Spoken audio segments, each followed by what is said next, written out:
In our modern age, the idea of revival or the concept of a great awakening may sound like fanatical religious folklore, steeped in mystery and myth. But they're actually well-documented historical events with lasting cultural impact. We're now living in one of the most contentious times in human history. War, divisive politics, mental illness, despair, loneliness, they're at all-time highs. But what if I told you that this isn't actually new? Not really. That over the past hundreds of years, the same exact thing happened. People went away from God. Their faith got stale. Things got bad. But then God revived them. Fast forward to 2024, we have dead things in our lives and in our country that need to be brought back to life. As followers of Jesus, we have reason to believe that not only is revival possible, it's actually part of God's design, His rescue plan for every generation, and that based on history, we're actually overdue. Revivals and awakenings are real, radical, and history-changing. They bring dead things back to life, and they're still happening. Dr. Michael McClelland, one of the foremost experts on the topic, says spiritual revivals and awakenings have happened in the history of America every 50 years or so. Let's look at 5 of the biggest revival movements in America that just might uncover how we can be part of the next movement of God. In the early 1700s, when America was still just a ragtag group of colonies, the faith that brought many settlers here had died.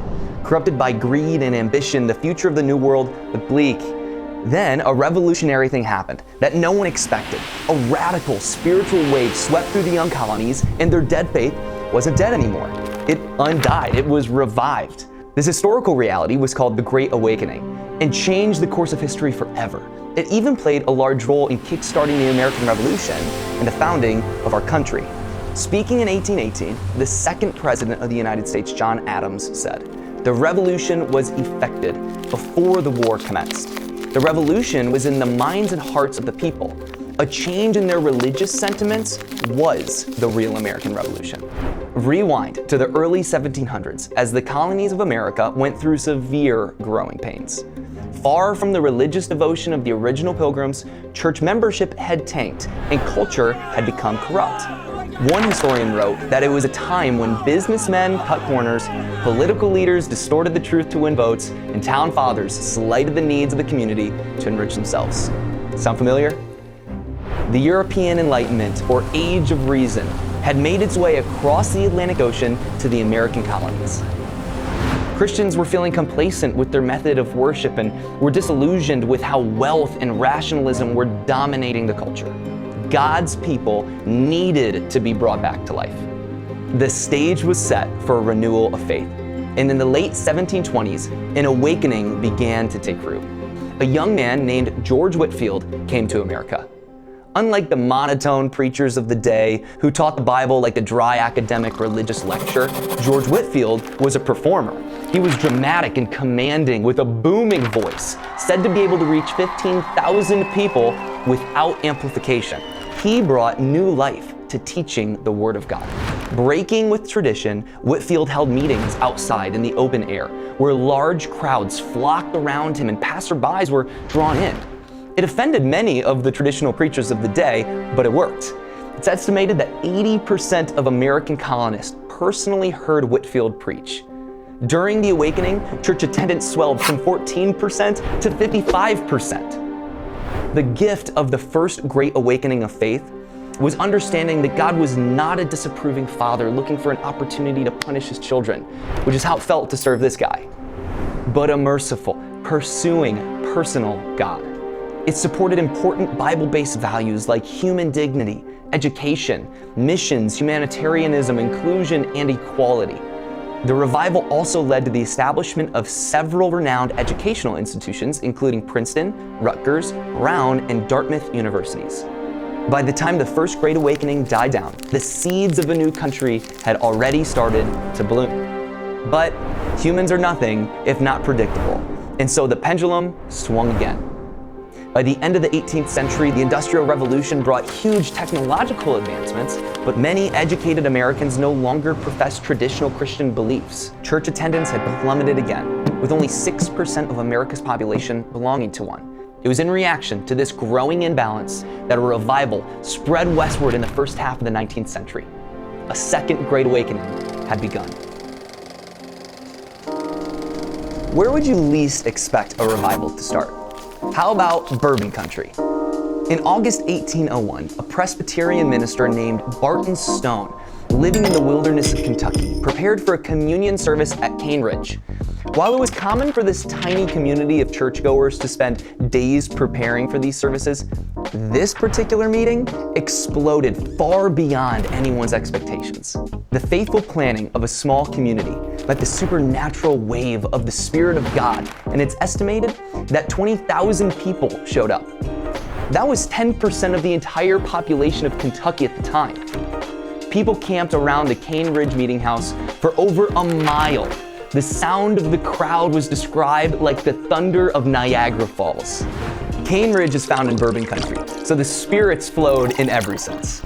The event was so disruptive that the military helped with logistics, water, tents, and order. One pastor reported that after Cane Ridge, not a single month passed for the next 25 years without news of a revival happening someplace in America. It might have started small, but the ripple kept growing. The Second Great Awakening really reached its peak with Charles Finney. Despite looking more like a pirate than a preacher, Finney brought the lessons learned at Cane Ridge to the heart of America's greatest cities, Philadelphia, Boston, and New York. Historians estimate that as many as 500,000 people came to faith through Finney's urban gatherings. Emphasizing our potential to do good in the world, Finney was an early advocate of the abolitionist movement against slavery, and many of his converts joined in that work.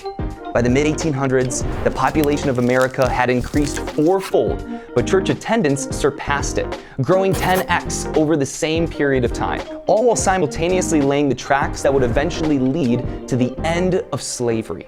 While the first two Great Awakenings were started by the experts, led by professional clergy, the next wave of revival would be in response to a regular person who had the boldness to ask God to move. Imagine this. What would happen if we simply asked, God, what would you have me do? America was a nervous wreck leading up to the Civil War. Tensions between the states, widespread labor disputes, and regular bank crises made anxiety and stress a way of life. Jeremiah Lanphier lived in New York City in the midst of this crisis. Jeremiah earnestly prayed, Lord, what would you have me do? Working with his local church, he started weekly prayer meetings during the lunch hour. No preaching, no music, just a quiet space to pray together. It became so popular, the prayer meetings moved from weekly to daily.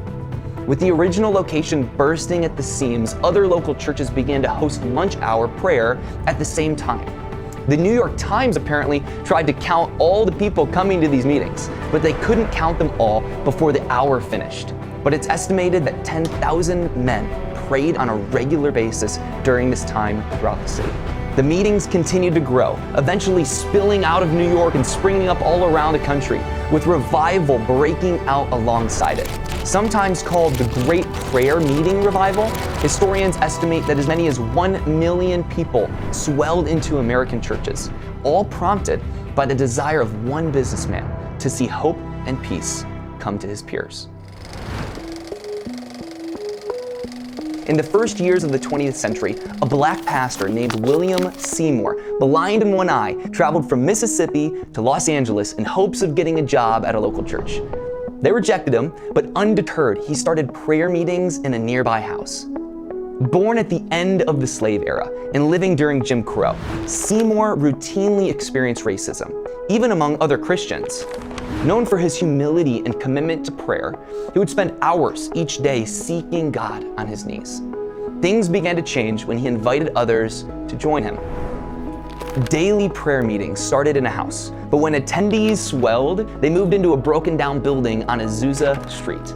It was a ramshackle place, with people sitting on old benches, crates, and barrels. Yet, historians believe anywhere from 300 to 1,500 people would cram into this 2,400 square foot building on Azusa Street daily. A mixed crowd of all races, which only intensified much of the racism that Seymour was experiencing. For the next 3 years, people gathered there daily to pray together. And many had supernatural experiences, including healings, speaking in other languages, intense emotional outpourings, singing and shaking. It grew to such a pitch that it made the front page of the LA Times. Hundreds of missionaries came out of the Azusa Street revival. Known as the missionaries of the one-way ticket, they flew off to far-flung countries across the globe without a return ticket.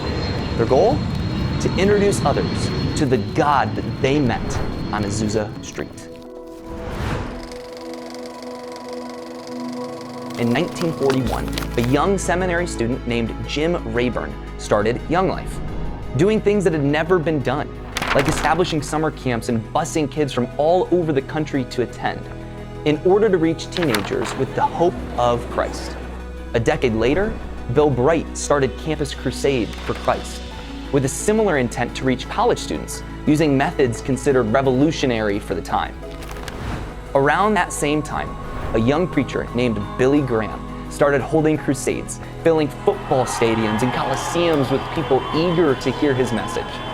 Graham became one of the most effective evangelists of all time, with historians estimating some 21 million people attended one of his more than 400 crusades all over the world. As the Vietnam War raged overseas and young people saw their friends and colleagues sent off to war, at home, the civil rights movement was sweeping across the country. Hearts were ready for a spiritual awakening. Beginning with people that traditional churches of the time were disavowing, hippies, stoners, and the counterculture, the Jesus movement was born out of the hunger of young people to experience personal revival. In the years that followed, God's Spirit poured out over a broken and hurting nation.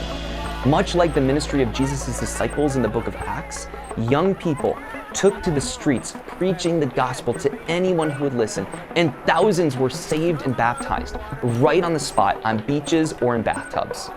Many saw miracles and supernatural manifestations of the Spirit of God that radically transformed a disenfranchised generation into passionate Jesus followers. If personal revivals and awakening movements really do happen every 50 years or so, we are perfectly primed for one in our lifetimes. In fact, we're overdue. The question we have to ask ourselves is if we really want it.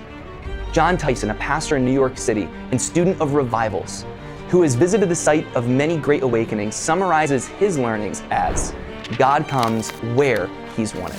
It's often assumed the movement of God comes spontaneously and organically without planning.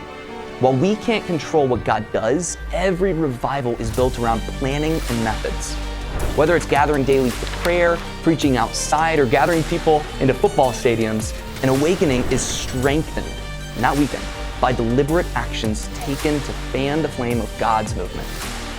So how can our planning and preparation meet up with the move of God's Spirit across our country? Sometimes it involves dramatic outdoor preaching like with George Whitefield. Other times, it's focused on prayer in the inner city, like on Azusa Street. Sometimes revivals begin among teenagers and college students, and sometimes among businessmen. Revival is equally possible in the rural areas of Kentucky and in booming metropolises like New York and Philadelphia. Revival isn't even a 20th century idea. It shows up throughout the Bible. From God rescuing a whole nation out of slavery in Exodus, to rebuilding city walls in Nehemiah, to the unexpected outpouring of the Holy Spirit in Acts. It's a play that God has run again and again because He is unrelenting in His pursuit of His people. The world would say there's no way to turn the tides, but a look back at history shows that God has done it over and over again. Practical wisdom would tell us to hunker down and protect ourselves from the onslaught we're in. But by learning about the history of awakenings, it's clear a move of God can heal an entire nation. Safety says the risk isn't worth it. With awakenings, there's always a price to pay. Lamphere gave up his lunch hour for years. Seymour endured ridicule and racism. Church leadership told Jim Rayburn and Bill Bright their methods were too radical, yet all signed on the dotted lines. Revival can be a messy business. Coming back to life is always worth the price. It's time to make history.